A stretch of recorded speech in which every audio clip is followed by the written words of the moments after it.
اور چوئی مجید صاحب ہم نے جو سنا ہے کہ اس کے لیے ووٹ بھی مانگ رہے ہیں. پیپل پارٹی کا کینڈیڈیٹ وہاں چوئی بیرسٹر سلطان محمود صاحب کا صاحبزادہ ہے. یہ بھی ٹھیک ہے کہ بیرسٹر صاحب نے خود پی ٹی اے کی طرف سے الیکشن لڑا, پریزیڈنٹ بنے, بغاوت ہوئی, اب ان کا بیٹا یاسر سلطان جو ہے وہ پی ٹی اے چھوڑ کے پاکستان پیپل پارٹی میں آئے اور وہ ٹکٹ لے کر چلے گئے. اچھا مرزا صاحب, یہ جو ٹرینڈ ہے نا, میری رائے ہے, آپ اس سے اتفاق کریں یا نہ کریں, یہ ٹرینڈ شروع ہوا گزشتہ الیکشن میں. اس سے پہلے روایتی طور پر مسلم لیگ نون تھی, پیپلز پارٹی تھی اور مسلم کانفرنس تھی. جب آزاد کشمیر کی پالیٹکس میں ایسا نہیں کہ پیسے نہیں خرچ ہوتے, پیسے خرچ ہوتے ہیں, لیکن پیسوں کی پالیٹکس سے ہی پاکستان تحریک انصاف نے ایک سیاسی نوبرس جناب سردار تنویر الیاس صاحب کو پارٹی کا سربراہ بنایا, اور سب جو پرانے کارکن تھے ان کو رونتے ہوئے آگے آئے. پھر وہی جو ہے انہوں نے پیسہ خرچ کر کے بے تحاشا وہ پالیٹکس الیکشن جیتے, اور الیکشن جیتنے کے بعد وہ وزیر اعظم نہیں بن سکے. جب سے یہ ٹرینڈ آیا ہے اس کے بعد آزاد کشمیر میں جیسے کہتے ہیں گٹھڑی کھل گئی ہے اخلاقیات کی, وفاداری کی. جس کا جو دل کرتا ہے صبح ایک جماعت میں ہوتا ہے, دوپہر ایک جماعت میں ہوتا ہے, شام کو تیسری جماعت میں ہوتا ہے. آپ ایگری کرتے ہیں کہ یہ پاکستان تحریک انصاف اور سردار تنویر الیاس کا جو فیکٹر ہے یہاں سے کام شروع ہوا ہے؟ بہت شکریہ چوئی صاحب. تھوڑا سا ریکارڈ کی درستگی کے لیے میں ذرا آپ کو بتاتا چلوں کہ یہ جو ٹرینڈ سٹارٹ ہوا, پہلے تو 2006 میں جب الیکشن ہوئے, 20 سال پرانی بات, جی جی, اس اسمبلی میں 4 وزیر اعظم تبدیل ہوئے تھے, اور یہ دوسری اسمبلی ہے, اس میں بھی 4 وزیر اعظم تبدیل ہوئے. اس میں بھی وہی ٹرینڈ تھا. اس وقت تنویر الیاس صاحب کسی پالیٹکس میں نہیں تھے, یعقوب خان صاحب, عتیق صاحب, میرے خیال اس وقت پہلے سردار عتیق صاحب وزیر اعظم بنے مسلم کانفرنس کے, پھر ان کو ہٹا کے پیپلز پارٹی کی مدد سے سردار یعقوب صاحب کو بنایا گیا. پھر سردار یعقوب صاحب کو ہٹا کے جو ہے وہ راجہ فاروق اعظد صاحب بنے. راجہ فاروق اعظد صاحب کو 9 مہینے اور 10 مہینے کی وزارت عظمیٰ کے بعد ہٹا کے دوبارہ جو ہے پھر سردار عتیق صاحب بنے, دوبارہ بن گئے. تو یہ 4 وزراء اعظم کی ہمارے پاس ایگزامپل وہاں کوریج کرنی پڑی ہمیں. جی آپ کو جان کے تو یہ 2006 کا بھی ہمارے پاس ڈیٹا موجود ہے, ریکارڈ ہے. اور اس میں بھی ایسے ہی ہوا کہ جو فلیگ ہولڈرز تھے وہ راتوں رات جو ہے وہ حکومت میں اگلے وزیر اعظم کے ساتھ, اسی فلیگ کے ساتھ, بلکہ انہی گاڑیوں کے ساتھ شامل ہو گئے. وہی گاڑی, وہی ڈرائیور, وہی گاڑی, وہی وزارت. مطلب یہ نہیں ہے کہ انہوں نے کوئی چینجز آئی, بلکہ ایک دن کی ان کی تنخواہ کی بریک بھی نہیں آئی. یہ بھی میں آپ کو ریکارڈ کی درستگی بتا رہا ہوں. تو اسی طرح یہاں پہ بھی ہوا, اور اس میں تو تھوڑا سا ڈفرینٹ ہوا. اس میں یہ ہوا کہ ایک ہائیبرڈ نظام بنا دیا گیا. سردار تنویر الیاس صاحب کو نائل کرایا گیا عدالت سے. جب وہ نائل ہوئے تو کرایا گیا یا ہو گیا, جو بھی ہے عدالتی فیصلہ ظاہر ہے, عدالتی فیصلہ تو ہے, لیکن وہاں پہ یہ تھا بھی نہیں, ٹرینڈ فرسٹ ٹائم ہوا.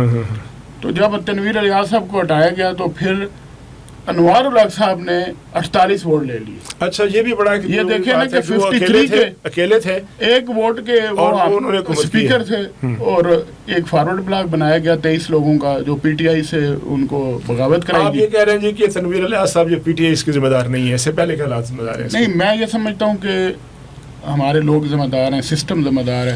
اگر تنویر الیاس صاحب ذمہ دار ہوتے تو وہ اپنی وزارت عظمیٰ بچا سکتے تھے. صحیح. اور اگر وہ ذمہ دار ہیں بھی تو کچھ حصہ ان کا بھی ہے اس میں. یہ نہیں ہم کہتے کہ بالکل جمع کر دیں, کچھ نہ کچھ ان کا ہے.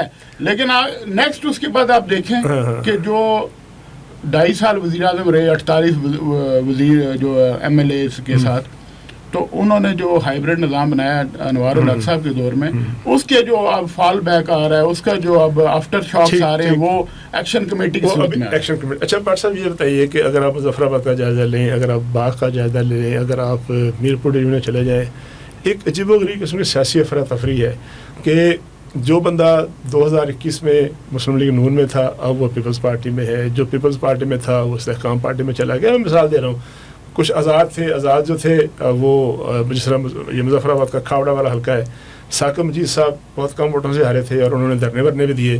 لطیف اکبر صاحب بڑے پرانے پولیٹیکل ورکر ہیں وہاں, میں ایک آؤٹ سائڈر کے طور پر جانتا ہوں کہ راجہ قیوم صاحب تھے, ان کا خاندان تھا. اب وہ نہ مسلم لیگ نون کے ساتھ ہیں نہ کسی اور پارٹی میں ہیں, اور ایک نووارد جو ہے ان کو وہاں ٹکٹ دے دی گئی ہے. تو پولیٹیکل ایفیلیشن جو ہے, وفاداری ہے, پرفارمنس ہے, اس کا تو کوئی تعلق نہیں. دیکھیں ثاقب مجید صاحب نے پچھلا الیکشن مسلم کانفرنس سے لڑا, جی, اور وہ سردار عتیق صاحب کے داماد بھی ہیں, ٹھیک ہے نا. تو اب وہ نون لیگ میں آئے 6 ماہ پہلے, اور راجہ عبدالقیوم خان صاحب نے تو ظاہر ہے جب سے پہلے مسلم کانفرنس میں چھوڑا، اس کے بعد جب سے وہ نون لیگ میں آئے وہ نون لیگ میں رہے، انہیں ٹکٹ نہیں ملا، اور پھر انہوں نے بھی تو کمال ہی کر دیا نا کہ ٹھیک ہے ٹکٹ نہیں ملا، اب انہوں نے اپنے بیٹے کو استحکام پاکستان پارٹی میں بھیج دیا ہے. بھائی صبر بھی کر لیں، اگر آپ نے 5 الیکشن لڑ دیے 4 لڑ دیے تو کوئی آپ کے نام پہ کچھ ٹام لکھ دیا گیا ہے. تو یہ جو انفارچونیٹلی یہ چیز چلی ہے نا، لوگ آپ جاتے ہیں اقتدار کے لیے، سیٹ کے لیے، ٹکٹ کے لیے، بالکل ایسے ہی ہے. اچھا استحکام پارٹی جو ہے، مرزا صاحب آپ بتائیے، استحکام پارٹی بن گئی اور جس طرح گلگت میں ہوا کہ گلگت میں انہوں نے کوئی سیٹ نہیں جیتی، لیکن اب وہ ماشاءاللہ بڑے حصے دار ہیں، 6-7 ہے. تو کیا ہوگا استحکام پارٹی کا، کیا ہوگا؟ دیکھیں استحکام پارٹی تو بنائے گی، جس کو ہم بڑے عرصے سے کہہ رہے تھے کہ جی ایک کنگز پارٹی جو ہے نا وہ مرز وجود میں آئے گی، تو یہ وہ کنگز پارٹی کے طور پہ آ گئی. اب استحکام پارٹی کا کیا رول ہے؟ کسی جگہ پہ وہ پی ایم ایل این کو سپورٹ دے رہی ہے اور کسی جگہ پیپلز پارٹی کو وہ نقصان دے رہی ہے، اور الٹیمیٹلی جو ہے وہ اگر 4-5 سیٹیں لینے میں کامیاب ہو جاتے ہیں تو پی ایم ایل این کے ساتھ اتحادی ہوں گے. ادھر جو جی بی میں یہ پیپلز پارٹی کے ساتھ اتحادی ہیں، اور ادھر حکومت میں جو ہے وہ پی ایم ایل این کے ساتھ اتحادی ہوں گے. اگر پی ایم ایل این کی جو ہے وہ اکثریت آتی ہے یا ان کے پاس ووٹوں کی کمی ہو جاتی ہے. اب الیکشن نزدیک جائے گا نا، پھر ہم پوچھیں گے کہ الیکشن نتیجہ کیا ہوگا. اچھا میں ویسے درانی صاحب کی اس بات سے اتفاق نہیں کرتا کہ یہ کوئی کنگ پارٹی ہے. اچھا یہ نیڈی پیپل ہے. اچھا دیکھیں وہ سب لوگ ضرورت رشتہ کا اشتہار ہے بس، جن کو کسی جماعت کی طرف سے ٹکٹ نہیں ملا، جی جی جی ٹھیک ہے، انہوں نے کسی نہ کسی پلیٹ فارم پہ جانا تھا، کوئی چھتر چھایا، کوئی چھتری ٹھیک ہے، اور اتنے لوگ موجود تھے جن میں بہت سے لوگ آپ کو پتہ ہے کہ ہمارا ایسٹ بھی ہوتے ہیں، ٹھیک ہے، انہوں کو آپ نے محفوظ بھی رکھنا ہوتا ہے، ان کو کوئی نہ کوئی اسپیس دینی ہوتی ہے. یہ وہ اس میں استحکام پاکستان پارٹی میں جانے والے 80% وہ لوگ ہیں جنہوں نے مختلف سیاسی جماعتوں کے لیے میں ٹکٹ کے لیے اپلائی کیا، ٹکٹ نہیں ملا، اور وہ بھی راتوں رات گئے اور راتوں رات اب تو دن کے وقت جاتے ہیں لوگ، دن دہاڑے جاتے ہیں سرعام، کہ ایک دفتر میں جاتے ہیں ٹکٹ کا فون نہیں آتا تو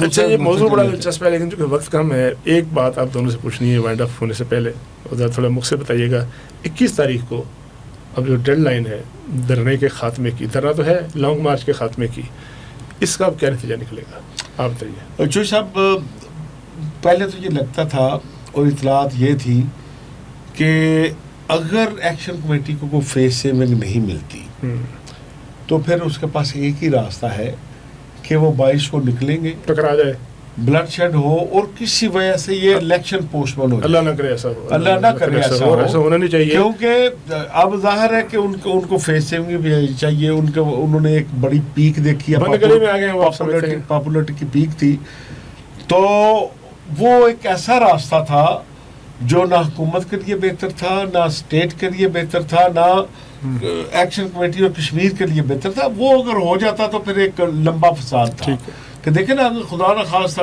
فساد ہوتا ہے، الیکشن اگر چلے جاتے ہیں اور گرفتاریاں، پھر لمبا ایک سلسلہ شروع ہو جانا تھا. پھر جو 22-23 کو رکنا تو نہیں تھا نا، جی جی، پھر ایک لمبا کریک ڈاؤن چلنا تھا. اب جب سے اس دن انہوں نے اپنا لانگ مارچ ملتوی کیا اور کہا کہ جی ہم نے سب کچھ چیف صاحب پہ چھوڑ دیا ہے، اس کے بعد ٹھیک ہے اسے قمر شاہ صاحب کی ایک اسٹیٹمنٹ آئی، لیکن وہ کوئی ایسی نہیں تھی کہ جو اس مذاکرات کو متاثر کر سکے. اب یہ ہے کہ ایکشن کمیٹی فرسٹ ٹائم بہت احتیاط کے ساتھ چل رہی ہے. پہلے یہ تھا کہ وہ کبھی ڈسکریج نہیں کرتے تھے کہ اگر کوئی سوشل میڈیا پہ طوفان آ رہا ہے، کوئی سوشل میڈیا پہ جھوٹ چل رہا ہے، اب وہ اور کوئی کام کریں نہ کریں 24 گھنٹوں میں 6 مرتبہ، یعنی کچھ بہتری آئی ہے، 6 مرتبہ وہ یہ پریس ریلیز چلاتے ہیں کہ ہمارے آفیشیل میڈیا سے جو جاری ہوگی وہ ہوگی، کسی قیاس رائے کی وجہ سے آپ نہ جائیں. اسی طرح قمر شاہ صاحب کا اگر میں دیکھوں تو دباؤ تو ان کے اوپر بھی بڑا تھا، اور وہ پارٹیاں بھی اس میں تھیں جو خود بعض اوقات چاہتے تھے کہ ہماری وجہ سے یہ مسئلہ کیوں نہیں حل ہوا. وہ بھی